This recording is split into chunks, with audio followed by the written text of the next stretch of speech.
আসসালামু আলাইকুম বন্ধুরা, এই যে আমার ইউটিউব চ্যানেল ব্যস্ত রান্নাঘরে 1 মিলিয়ন সাবস্ক্রাইবার পূর্ণ হয়ে গেছে। দেখতেই কত সুন্দর লাগতেছে, আহা হা হা। তো যাই হোক, আমি অনেক খুশি। আল্লাহর কাছে অনেক অনেক অনেক শুক্রিয়া আদায় করলাম। আর হচ্ছে সবকিছুর জন্য আমার পরিশ্রম, তোমাদের ভালোবাসা আর উপরওয়ালার ইচ্ছা না থাকলে, আল্লাহ তাআলার ইচ্ছা না থাকলে এটা কখনোই হতো না। তো যারা আমাকে ভালোবাসো তারা আমার জন্য দোয়া করো যেন 10 মিলিয়ন পর্যন্ত যেতে পারি ইনশাল্লাহ ইনশাল্লাহ। তো সেলিব্রিটির একটা ধাপ, সেটা হচ্ছে এটা স্পেশালি লুবনা আমার জন্য এই কেকটা এনেছে। এখানে ইউটিউবের লোগো, আমার ব্যস্ত রান্নাঘর, 1 মিলিয়ন, সবকিছু এত প্ল্যান করে এসেছে, আমি একটুও টের পাই নাই। তো আজকে খাবো কেক, অনেক এক্সাইটেড আমি। তো যাই হোক, কাটলাম।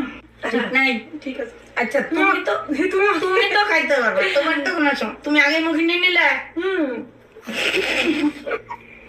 তো তো সবাই